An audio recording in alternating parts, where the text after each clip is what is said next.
country recording artist, Aaron Pritchett. How you doing? Good, how are you? Good, really good. So, I have a lot of questions that your fans want to know. Okay. Like, they've just been flooding them with Facebook and Twitter. That's cool. So, Twyla wants to know if you could choose to do a collaboration with anyone, past or present, who would it be? Well, I'd have to choose, obviously, Elvis Presley. I think I was asked this question once before, and the first person that pops into my head is Elvis. Only because the guy was amazing. You know, he was groundbreaking in so many things that he did, and an amazing singer, you know, performer. I think that was one of his big things, his charisma. So I've always looked up to him and not tried to be him at all, obviously, but tried to emulate some of his charisma that he had. And just being able to put on a show, even if he's laying on the stage, it was amazing. So I'd love to be able to collaborate with somebody that can probably post-life. One day. One day. One day. One day. Debbie wants to know, have you ever heard a song that you wish you had written? All the time. Yeah, I hear songs daily, or you know, I hear songs on the radio that I knew growing up, and hearing songs that I thought, man, I really wish I'd written that. There's tons that come to mind. Obviously, "Stairway to Heaven" would have been a great song to write. But when it comes to country, there's thousands, literally thousands of songs.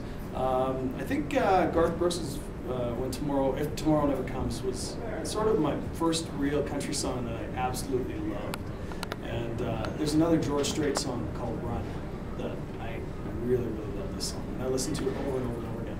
So that'd be one that, you know, I would have loved to have recorded, or written, and then obviously recorded as well. Okay, so those trips between venues, it's long, boring trips. Yeah, sometimes. What do you do to keep yourself entertained? There's lots to do.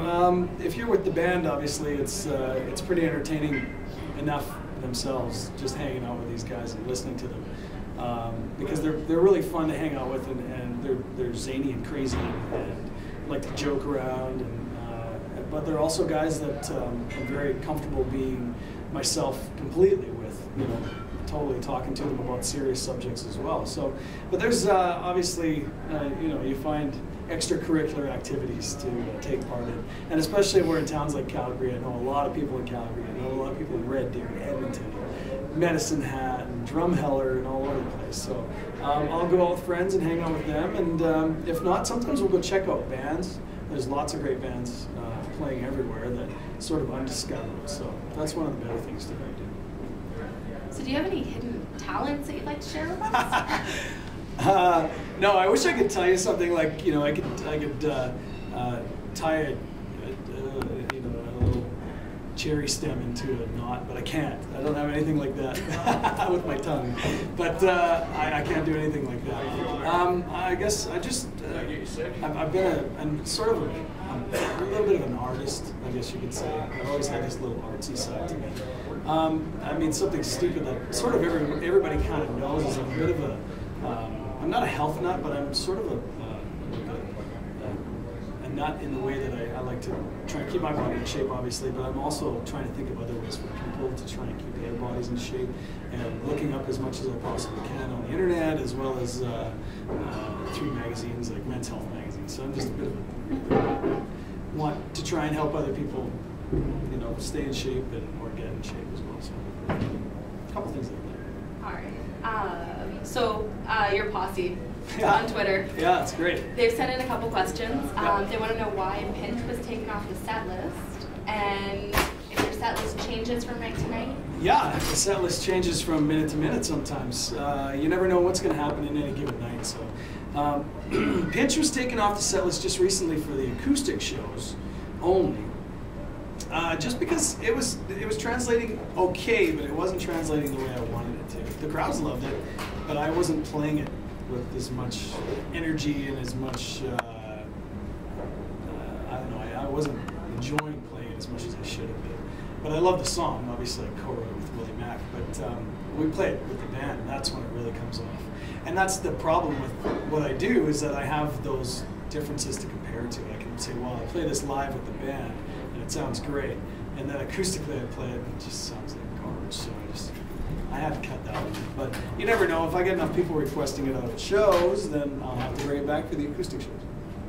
Makes sense. So, high energy live show. What's your favorite song to perform live? It would have to be "Hold My Beer."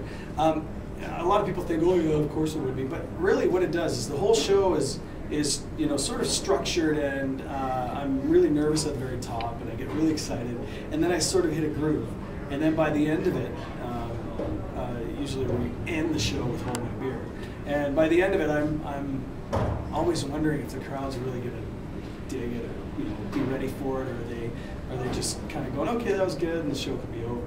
And then when they start chanting "Hold My Beer," and the crowd's going crazy, and they're screaming, and they want me to come back out on stage, and then I go and do that, and it takes it to a whole different level.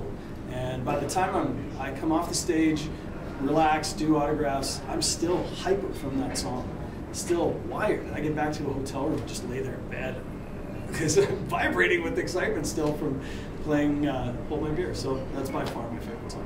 Awesome. Thanks for taking the time to do this. My pleasure. Good to see you. And you too. And we'll see Aaron on stage in a couple hours.